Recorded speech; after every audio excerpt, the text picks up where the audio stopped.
Giana memindahkan mie yamin di mangkuk. Disajikan tepat di depan Rea yang sudah duduk di kursi meja makan. Kedua boneka gajah diletakkan di kursi lain. Satu kuping gajah hilang karena menjadi objek tarik tambang antara Rea dan salah satu temannya di PAUD. Waktu itu si teman ingin meminjam, tetapi tidak diperbolehkan oleh Rea. Kejadian itu terjadi saat menjenguk salah satu teman lain yang sakit, sehingga menyebabkan kehebohan. Sejak insiden kuping boneka copot, Rea tidak pernah membawa bonekanya lagi saat pergi. Giana sudah berusaha memasang kuping boneka gajah, tetapi selalu lepas. Rea itu tipe anak yang aktif sekali. "Mama, pakai sumpit," pinta Rea. "Kalau nggak bisa pakai garpu lagi ya." Dua sumpit ditaruh di dekat mangkuk Rea. Kedua tangan Rea memegang sumpit. Karena dia kesulitan memegang dua sumpit di satu tangan, Rea menyendok mie tapi menggunakan dua sumpit. Kan, belum bisa." Giana berdiri di belakang Rea, mengucir rambut putrinya supaya tidak mengganggu. "Selesai makan kucirnya baru boleh dilepas," tegasnya dengan suara agak tinggi. Regan muncul di ruang makan, berpenampilan santai. Kaos oblong hitam dan celana piyama motif kotak-kotak. Rambut yang menyentuh bawah telinga belum ada niat dicukur. "Sini papa ajari pegang sumpit," ujar Regan duduk di sebelah Rea. Rea memperhatikan dengan seksama. Sumpit pertama diletakkan di antara jari telunjuk dan ibu jari yang diseimbangkan dengan jari manis. Sumpit kedua menggunakan telunjuk, ibu jari, dan jari tengah. "Susah," keluh Rea. "Sementara pakai garpu dulu." "Papa juga gunakan garpu." Regan mengambil sumpit dari tangan Rea, diganti garpu dari bahan plastik yang tebal. "Bagaimana sekolahnya hari ini?" Gambar Tius. "Jali Leia capek, Pah," sahut Rea. "Dia sekolah pada hari Senin, Rabu, dan Jumat. Dari jam 8 pagi sampai 10. Nanti jarinya papa pijat." Regan mengelus puncak kepala Rea. "Papa kalau mam ndak boleh ngomong." Rea menutup bibir Regan. Regan menghela napas dan menahan tawa. Menurut Rita, kelakuan Rea persis dirinya sewaktu kecil. Giana juga mengulum senyum melihat pola Rea. Kadang menggemaskan, kadang bikin migrain. Jika sedang kehabisan stok sabar, dia akan masuk ke kamar mandi mencuci wajah dan menghirup udara sebanyak-banyaknya. "Udah abis." Rea bersendawa cukup keras. "Ini anak nggak ada anggunnya sama sekali," omel Giana. Kelak jika sudah lebih paham, Rea pasti akan bersikap lebih manis. Tetapi di balik tingkahnya yang super aktif, Rea selalu menghabiskan makanannya. Gadis kecil itu tidak pilih-pilih menu, sehingga Giana tidak pusing. Selesai makan, Rea mengajak Regan menonton film kartun Barbie.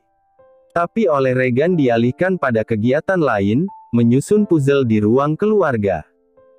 Sedangkan Giana masih makan bihun goreng dan scroll media sosial. Menikmati sejenak waktu untuk dirinya sendiri. 10 menit kemudian, dia membereskan meja makan dan mencuci peralatan makan. Giana membawa satu piring buah melon yang sudah dipotong-potong ke ruang keluarga. Suami dan putrinya masih asyik menyusun puzzle. "Ibu masih di rumah Mbak Mae, kan?" tanya Regan. "Iya, Mas. Mau ketemu. Mau membujuk supaya mau tinggal bersama kita atau seenggaknya tinggal di kota yang sama, Gi," terang Regan. "Coba, deh. Aku yang bujuk lagi." Giana menyuapi Rea sepotong buah melon. Pukul 8 malam, Giana mengantar Rea ke kamar. Sudah waktunya tidur.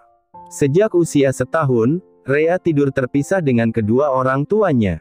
Jadi sudah terbiasa. Kadang Giana yang malah was-was. "Mama, kenapa halus gosok gigi?" Leia malas. "Nanti giginya Rea dimakan ulat." "Hih." Rea bergidik.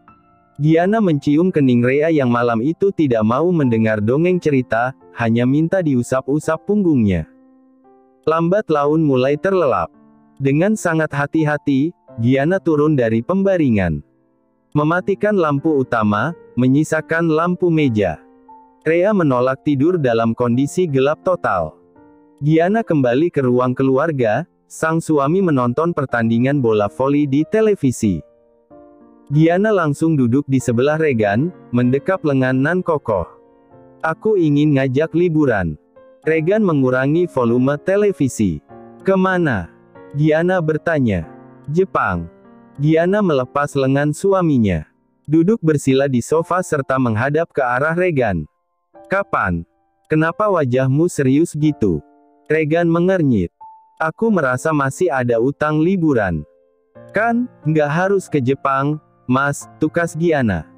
8 bulan yang lalu kita baru membeli rumah ini. 3 bulan yang lalu beli sedan. Tarik napas dulu, deh.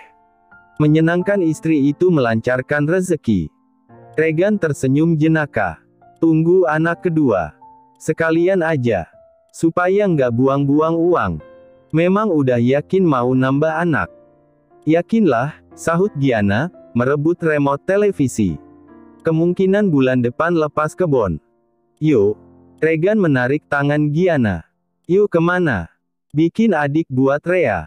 Nanti, mau nonton sinetron dulu. Dosa nolak suami, Giana. Giana mematikan televisi, lalu menjulurkan kedua tangan. Gendong. Nggak mau kalah sama Rea, cibir Regan, seraya membopong tubuh istrinya. Berjalan masuk ke kamar. Mas jangan lupa pintunya dikunci. Iya. Mas matikan lampunya. Oke. Lalu apa lagi, Gi? Tidur, Mas. Giana tertawa renyah. Uyut. Rea yang tidak sabaran langsung berlari ke arah teras. Bahkan Giana belum sempat melepaskan helm. Adi yang berdiri di ambang pintu, tersenyum lebar menyambut Rea yang memakai seragam PAUD, atasan kemeja merah muda dipadankan rok motif kotak-kotak merah tua dan hitam. Giana sebenarnya sudah bisa menyetir mobil, namun lebih suka mengendarai motor jika cuaca bersahabat. Dia datang ke rumah Adi, karena Rita minta dibantu membuat kue lumpur kentang. Untuk acara arisan pada sore harinya. Rencana yang pernah tersusun adalah selesai wisuda, ingin melanjutkan usaha makanan yang sempat tutup. Tetapi tidak terrealisasi. Giana hanya menerima pesanan dari orang-orang terdekat dan dikenal saja. Giana memasuki rumah. Ruang tamu ada sedikit perubahan. Sofa coklat tua diganti kursi dari kayu dengan buatan Regan. Di atas meja masih terdapat foto-foto keluarga. Rea, ganti baju dulu. Setelah itu baru main sama Eyang Buyut, kata Giana, melepaskan helm dari kepala putrinya. Rea menurut saja dibimbing ke kamar. Seragam sekolah ditukar dengan celana legging panjang abu-abu tua dan kaos merah muda. Mama, kucilnya lepas kepalanya. Rea menunjuk. Padahal itu hanya bagian depan yang dikucir, tetapi bagi Rea seperti siksaan saja. Dah, sana main. Kalau kebelet pipis atau mau pup, bilang mama, Re. Giana merapikan poni Rea yang agak basah karena keringat. Iya. Rea mengangguk, lalu melesat keluar kamar. Suara riangnya terdengar saat menyapa Lisna dan Rita. Giana menyusul keluar kamar setelah melipat seragam sekolah, yang ditumpuk di atas tas ransel. Berapa berat badannya Rea, Gi? Tanya Rita. Lupa, Ma, sahut Giana, menyingsing lengan panjang kemejanya. Bahan-bahan sudah disiapkan oleh Rita, Giana tinggal mengeksekusi. Rita sebenarnya bisa beli, tetapi dia suka memamerkan kue buatan menantunya. Untuk berapa orang ini? Tanya Giana mengupas kentang yang sudah dikukus. 25, Gi. Giana memperhatikan Rea dari balik jendela dapur. Putrinya sedang mengobrol dengan Adi dan Lisna. Entah obrolan macam apa sehingga kedua Eyang Buyut tertawa. Ma, cetakannya di mana? Tanya Giana. Kismisnya juga. Rita yang sedang sibuk mengiris kol dan wortel beranjak dari kursi. Mengambil cetakan kue di lemari. Lantas mencari-cari kismis di dalam kantong plastik. Bikin 2 loyang bolu jadul bisa nggak, Gi? Rita memberikan sebungkus kismis. Bisa, Ma. Kalau bahan-bahannya lengkap. Mama merepotkan nggak? Nggak, Ma. Kan, nggak setiap hari, ujar Giana tertawa. Kalau tiap hari aku minta bayaran. Hidup seperti sekarang lebih nyaman bagi Mama. Dulu harus mengikuti gaya yang hedonis. Ya, semua ada sisi positif dan negatifnya. Giana, teriak Adi. Giana mematikan kompor, untung belum memasukkan adonan kue ke dalam cetakan. Dia tergopoh-gopoh ke halaman belakang. Rita pun mengikuti dari belakang. Ada apa, Eyang? Tanya Giana. Rea mojok. Lisna menunjuk Rea yang berdiri sudut teras. Katanya Pop. Hah. Giana berlari menghampiri Rea. Gadis kecil itu terlihat ketakutan. Leia tadi udah mau bilang mamah. Giana membuang napas kasar. Mengacak rambutnya frustasi. Rea kadang masih bab di celana, walaupun sudah diajari. Giana merasa gagal menjalankan toilet training untuk Rea. Biar mama yang pegang Rea. Kamu terusin tuh cetak kue, ucap Rita menepuk pundak Giana. Lalu Giana mengusap lembut kepala Rea. Nggak apa-apa, Rea sama Omaya. Mama malah. Dikit. Giana tersenyum. Dah, sana. Bau. Rita membopong tubuh Rea ke kamar mandi di dekat dapur. Sedangkan Giana melanjutkan mencetak kue. Rea yang sudah bersih dan ganti celana, duduk di kursi meja makan. Mengambil kacang bawang di toples kecil. Jangan merasa gagal, Gi. Rea pasti bisa bab di toilet. Butuh waktu, dan tentunya kesabaran, ujar Rita. Iya, itu mah. Kadang bilang, kadang ngumpet di pojokan. Giana memandangi wajah Rea. Mama yakin, 2 bulanan lagi Rea lulus toilet training, imbuh Rita. Mama, mau minum es teh, pinta Rea. Air putih dulu ya, Re. Giana mengambilkan segelas air putih dingin. Ini juga segar. Rea mengambil gelas, meneguk air putih sampai tandas. Bukannya kembali bersama Adi dan Lisna, Rea mulai merusuh di dapur. Giana memberikan mangkuk kecil, sendok, terigu dan sedikit air di gelas plastik takaran. Rea mulai mencampur kedua bahan tersebut. Tanpa Giana sadari, Rea mengambil segenggam kismis yang kemudian diublek-ublek kasar sehingga menimbulkan suara gaduh. Mama, ini kue buatan Leia. Ya. Giana tidak menoleh karena sedang memindahkan kue dari cetakan ke piring. Rea mengambil lagi kismis. Dia membuat kue dengan sepenuh hati dan jiwa. Tentu saja akan membuat Giana marah sampai ubun-ubun. Haduh. Sini tambahin telur, gula pasir, pisang, dan margarin. Giana yang dalam mode sabar tingkat dewa, tidak marah. Dia membantu Rea mengaduk adonan menggunakan whisk alat pengaduk. Kue Leia, Mama. Rea memandangi Giana yang menuang adonan kue ke loyang kecil. Bolu pisang ala Reana. Giana mengembuskan napas. Rea main lagi sama Uyut. Hei. Rea berlari keluar, tampak duduk di pangkuan Adi. Regan keluar dari restoran, baru saja menikmati makan siang dengan beberapa kolega. Usahanya memang belum sebesar perusahaan mendiang kakeknya. Akma pun butuh puluhan tahun mempunyai perusahaan yang menggurita. Dari restoran, Regan mampir minimarket. Giana titip dibelikan kapas dan es krim. Saat mengantre di depan kasir, Regan melihat 2 anak-anak, laki-laki dan perempuan yang berusia 8 tahunan, memasuki minimarket. Sepersekian detik kemudian, 3 perempuan lain menyusul di belakang. Regan sempat beradu pandang dengan salah satu perempuan yang tidak asing wajahnya. Pak Regan. Salwa mendekat. Apa kabar? Bu Salwa. Regan menyalami Salwa. Baik. Pak Hilman mana? Suami di keluar kota, ini pulang kondangan, jelas Salwa. Itu Anjas, kah? Regan menunjuk anak laki-laki yang mengambil yogurt dingin. Anjas bertubuh agak gemuk. Betul sekali. Lalu Salwa memanggil Anjas, meminta putranya menyapa dan salim pada Regan. Anak perempuan berbaju kuning muda menyusul Anjas. Nempel-nempel ke Salwa. Ini Sophie, anak Bu Nia. Itu orangnya, terang Salwa. Oh, iya. Regan mengangguk-angguk. Mampir ke rumah, Bu Salwa. Iya, Pak Regan. Terima kasih. Lain waktu saja. Regan mengakhiri basa-basi. Dia segera membayar belanjaannya dan keluar dari minimarket. Mobil sedan itu meluncur cepat di jalanan yang ramai lancar. Sampai di rumah, Giana sedang membaca buku. Sedangkan Rea bermain boneka Barbie. Si gajah telinga satu dalam dekapan tangan kiri. Loh, Papa tumben udah pulang. Sambut Giana. Pulang sebentar aja. Mau ngambil berkas yang tertinggal. Regan duduk di sebelah Giana. Bisa minta tolong aku, kan, Mas? Buat nganter berkas. Giana menutup buku. Aku tadi makan siang, sekalian pulang. Oh, iya. Tadi di minimarket, aku nggak sengaja ketemu Salwa, Gi, ungkap Regan, bersandar di punggung sofa yang empuk. Benarkah?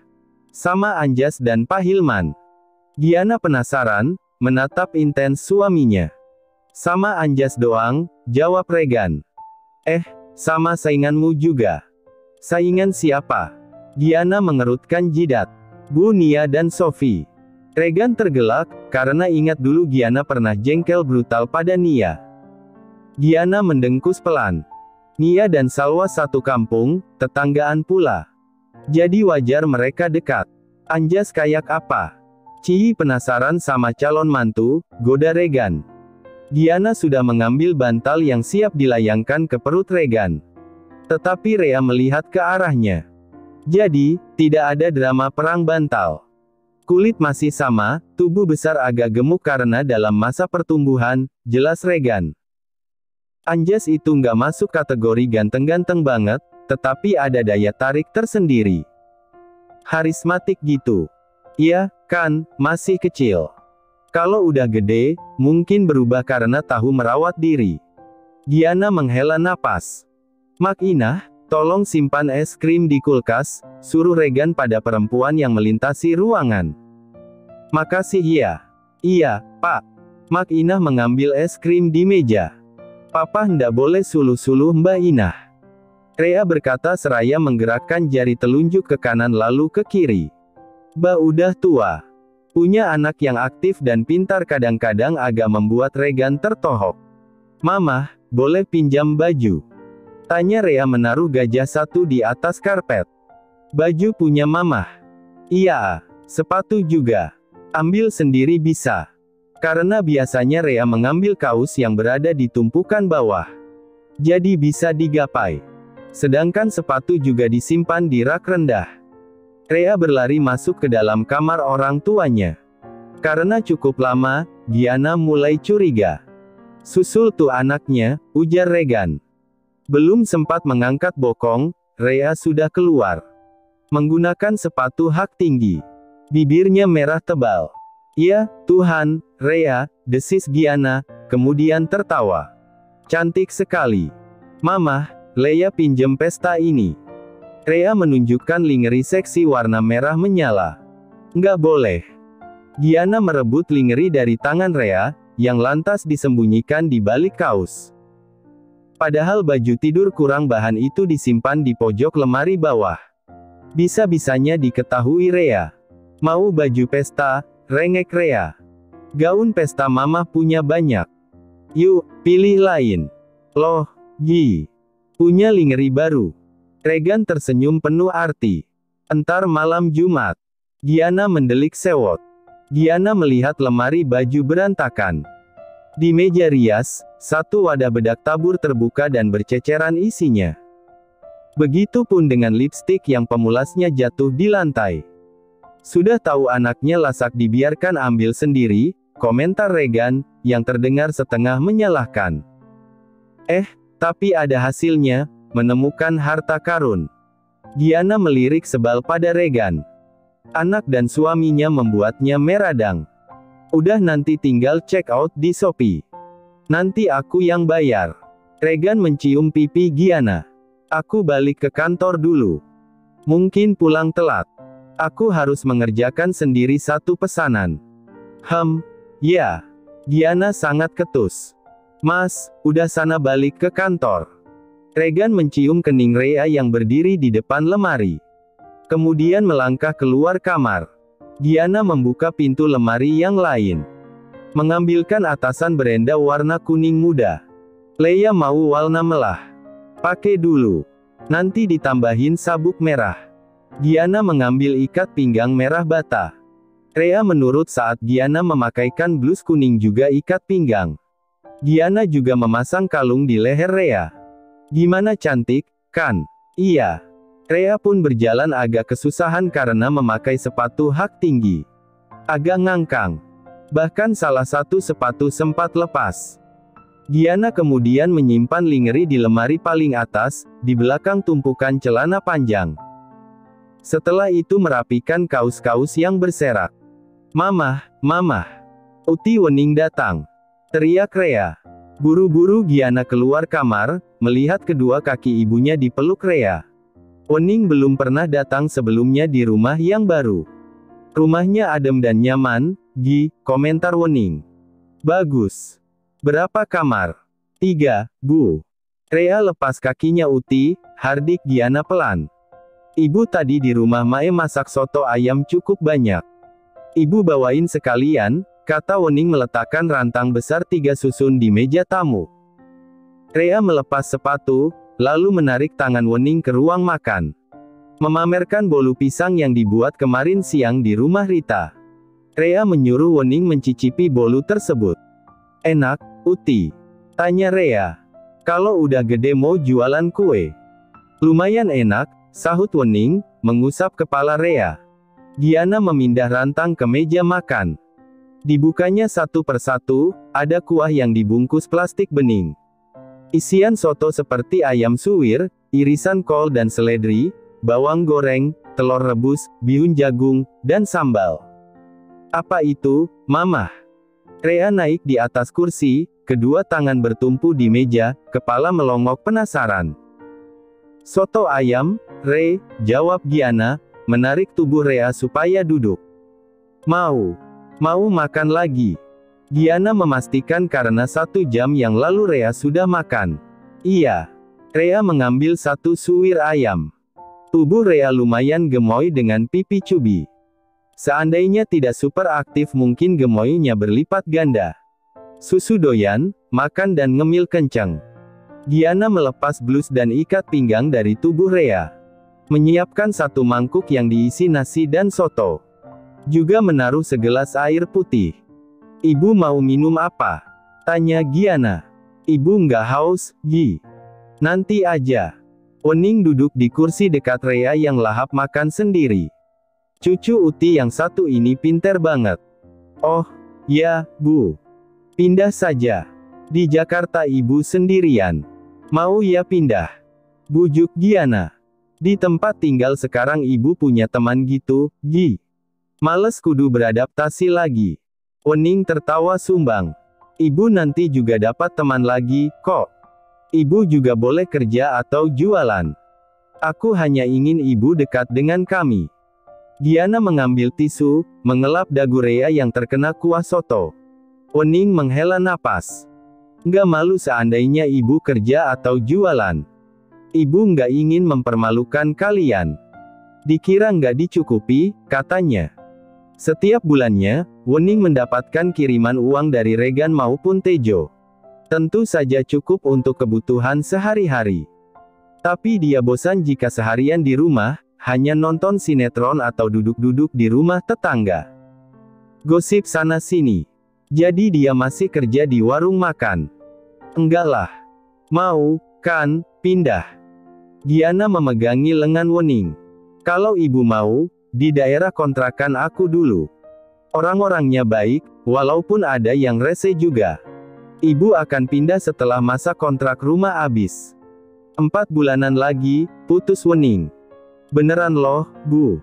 Giana lantas memanggil Mak Ina untuk ikut makan siang.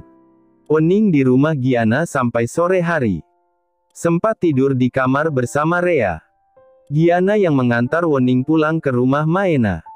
Rea tidak pernah menolak duduk di kursi mobil khusus balita, karena sudah terbiasa dari bayi. "Mama, hati-hati," ujar Rea, setiap kali Giana mengemudikan mobil. "Iya, ini juga hati-hati, Rea." Rea selalu antusias saat menyambangi rumah Maena. Bisa bermain bareng Davi. Mereka sampai bersamaan dengan Tejo yang pulang kerja. Tejo menjadi mandor di tempat produksi. Giana memanggil Pade Tejo, bukan Mas Tejo. Walaupun ada hubungan kekerabatan, Regan tetap tidak terima ada lelaki lain yang dipanggil dengan sebutan Mas. "Pade Jo, sapa Rea. Mau lihat Dede dan Nia?" tanya Tejo. "Ndak mau." Rea menggelengkan kepalanya. "Ndak suka. Mau punya adik bayi nggak, Re?" Tejo menggoda Rea. "Mamah."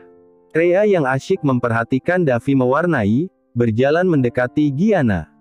Rea mulai memberengut, tanda-tanda akan ngereok. Giana menatap tajam kakak iparnya itu. "Pis." Tejo meringis.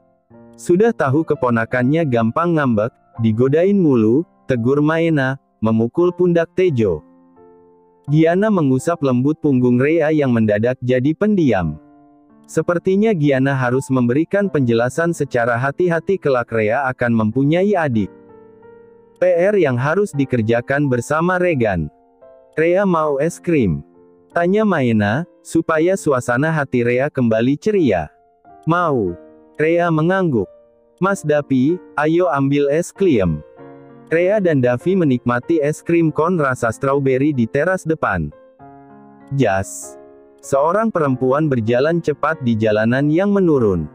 Tangan kanannya menggenggam ranting kayu kecil. "Anjas." Salwa berteriak lebih kencang. "Udah sore. Pulang. Dimarahi bapakmu." Bocah lelaki yang sedang menendang bola tidak menggubris. Hanya menoleh sebentar. "Ayo, yang lain juga bubar. Mau maghrib. Mau diculik wewe." Salwa mulai menakut-nakuti. Diajak tinggal di rumah hantu. Ternyata efektif. Mereka bubar, berlari pulang ke rumah masing-masing. Anjas mengambil sandal jepit di pinggiran lapangan. "Mama udah bilang, boleh main tapi harus tahu waktu, Jas," omel Salwa. "Belum gelap, Ma," sahut Anjas santai menyamai langkah Salwa. "Pokoknya jam 5 udah harus pulang. Ada per enggak?" "Nggak ada." Anjas mengusap wajahnya yang berkeringat. Dia bersekolah di SD terdekat, duduk di bangku kelas 2. Selalu mendapatkan ranking 3 besar. Cita-citanya banyak, ingin jadi tentara, pilot, dokter, guru, polisi, atau menteri. "Mama masak apa?" tanya Anjas ketika memasuki halaman rumah, dia mencuci kaki di kran dekat garasi mobil. "Nggak masak, Jas. Lauknya sama kayak tadi siang. Sayur lodeh dan bandeng presto," jawab Salwa menunggu Anjas di teras. "Bosan. Mau bikin mie instan." Anjas mendahului masuk ke dalam rumah. "Sana buat sendiri." "Dah, besok-besok mama nggak masak." Salwa membanting pintu. "Jas, mandi sana," suruh Hilman yang duduk di ruang keluarga dekat tangga. "Ya." Anjas berjalan ke arah belakang, menuju kamar mandi. Salwa lupa membuang ranting kayu, yang ditaruh begitu saja di meja. Wajahnya masih masam. "Besok-besok bapak saja yang cari Anjas. Lebih takut sama bapaknya ketimbang mamanya," gerutu Salwa. Dia memanggil Hilman, "Bapak," supaya sama dengan Anjas. "Ibu dan Bapak." Itu panggilan yang diajarkan sejak bayi. Namun, begitu memasuki PAUD dan TK, Anjas berubah memanggil Mama. Katanya biar sama dengan teman-temannya yang lain. "Nanti aku nasehati si Anjas." "Udah jangan ngomel mulu." "Gimana nggak ngomel, bilang iya-iya terus tapi dianggap angin lalu aja." Salwa bersungut-sungut. Anjas memang pintar, yang diimbangi dengan kebandelan. Bangun pagi susah, kalau pulang sekolah mampir-mampir dulu. Kadang ke rumah temannya. Kadang main di sungai. Pernah tas ranselnya jatuh di air, sehingga buku-buku basah semua. Salwa harus mengganti buku paket yang dipinjamkan pihak sekolah. Katamu kemarin ketemu Pak Regan? Tanya Hilman yang diberitahu waktu Salwa menelepon. Iya, cuma sebentar. Sendirian. Udah lama nggak ketemu Pak Regan? Nggak. Terakhir waktu pindahan tempat usaha. Kalau nggak salah ingat, usahanya mulai maju. Andaikan dekat, mungkin aku akan main ke rumah mereka, gumam Salwa. Selesai mandi, Anjas makan dengan lauk yang tersedia. Dia duduk bersila di atas karpet, menonton televisi. Jas, kemungkinan bentar lagi kamu punya adik, kata Hilman, yang cukup lama menunda punya anak kedua. Asal nggak ganggu Anjas, sahut Anjas. Nggak mau punya adik. Salwa bertanya pelan. Mau. Tapi nggak mau diganggu. Kayak Rizal tuh, adiknya ngikut terus waktu main. Kadang minta gendong, ujar Anjas. Kadang minta jajan jatahnya Rizal. Rizal teman sekolah Anjas mempunyai adik perempuan berusia 2 tahun. Jawaban Anjas terdengar ambigu, tapi Salwa berpikiran setelah si bayi lahir, Anjas akan menyayangi adiknya. Kamu jarang main sama Sofi, Jas. Salwa berkomentar. Nggak ah, ngambekan. Terus diejek teman-teman kalau Anjas pacarnya Sofi, terang Anjas. Oh, gitu. Salwa senyum-senyum. Aku tuh kok kurang suka sama si Nia, kelihatan banget ngebet ngejar Anjas jadi mantu, ujar Hilman. Tapi kata Nia, Mbak Giana juga menginginkan Anjas jadi mantunya. Salwa mengambil keripik singkong pedas dari toples. Aku nggak percaya. Kapan Mbak Giana ngomong gitu? Udah lama, waktu datang dulu. Kata Nia sih. Kalau boleh milih, aku lebih suka putrinya Pak Regan. Pasti sekarang cantik dan pinter. Kata Hilman. Pasti cantik, bapaknya ganteng ibunya cantik. Wis pokoknya premium. Suamimu pulang malam terus? Tanya Lady yang datang ke rumah. Kadang kerja sampai pagi, Led. Nggak tentu, jawab Giana, menaruh secangkir kopi di meja. Lady sekarang lebih fokus jadi influencer berskala mikro. Pengikutnya sudah mencapai 45.000 follower. Kontennya random, kadang review makanan, kadang membuat video kegiatan sehari-hari. Pembawaan yang lucu mencuri perhatian pengguna media sosial. Gi, tolong carikan aku jodoh. Cari sendirilah. Suamimu mungkin ada teman yang jomblo juga. Lady meraih cangkir kopi. Menyeruput pelan-pelan. Aku nggak ada gambaran sama sekali. Giana memperhatikan Rea yang menguap panjang dan mulai berbaring di sofa mendekap boneka gajah satu. Led, aku mau ngurus Rea dulu ya. Sorry. Nggak apa-apa, Gi. Giana beranjak dari sofa, mengajak Rea ke kamar. Gadis kecil berjalan malas-malasan. Sempat protes tidak mau gosok gigi. Bonekanya taruh sini, Re. Giana menepuk sisi kanan tempat tidur, karena Rea meletakkan gajah di atas wajahnya. Ndak mau. Mau dengar cerita? Ndak. Rea mengubah posisi tidurnya, miring ke kanan. Giana duduk di sisi tempat tidur, menepuk-nepuk pelan lengan Rea. 10 menit kemudian, napas anaknya mulai teratur. Giana mencium gemas pipi Rea yang sudah pulas. Dengan langkah hati-hati, Giana keluar dari kamar. Lady sedang menggonta-ganti saluran televisi. Gi. Aku mau ngajak Rea jadi model. Kebetulan dapat endorse pakaian anak-anak. Bagi hasil dong. Giana tergelak. Aku tanya Pak suami dulu ya. Aku tunggu. Kalau jadi aku beritahu konsep videonya. Khawatir eksploitasi gitu. Enggak lah, itu kalau tiap hari si anak dijadikan konten mulu. Tapi kamu tahu, kan, tuh para selebritas, seloroh Lady. Konsep videonya juga kayak kehidupan sehari-hari. Aku main ke rumah ponakan. Khawatir juga Rea jadi terkenal mendadak. Banyak kekhawatiran yang melintas di kepala Giana. Lady menghabiskan kopinya, kemudian berpamitan. Dia mengendarai motor matic warna merah. Giana membereskan cangkir kopi, dan merapikan mainan Rea. Lalu menikmati tontonan film di televisi, seraya memeluk toples makaroni goreng. Mendadak dia teringat lingerie yang dibelinya secara online. Tanpa mematikan televisi, Giana masuk ke kamar. Memakai pakaian dinas dengan luaran kimono putih berbahan satin. Ingin memberikan kejutan untuk Regan. Dia juga menyisir rambut lantas digelung ke atas. Mencuci wajah, gosok gigi, dan menyemprotkan sedikit parfum. Selesai mempercantik diri, Giana mengecek Rea yang masih tidur dalam posisi miring. Giana kembali ke ruang keluarga, menunggu kepulangan suaminya. Karena mengantuk, dia berbaring di sofa. Sempat terlelap beberapa detik, tapi terbangun lagi. Terdengar suara pintu dibuka. Giana langsung duduk tegak. "Belum tidur, sayang?" tanya Regan, karena waktu sudah menunjukkan pukul 11 malam. "Filmnya bagus, jadi lanjut aja." Giana berbohong, padahal dia sempat ganti-ganti saluran televisi. "Ya, udah. Aku mandi dulu." Giana garuk-garuk kepalanya. Mau merayu suami sendiri kok deg-degan.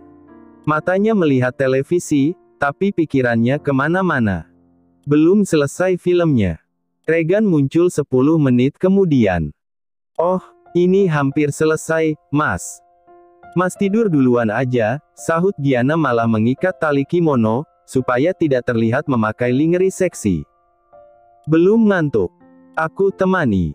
Regan tidak duduk di samping Giana, memilih berbaring di sofa.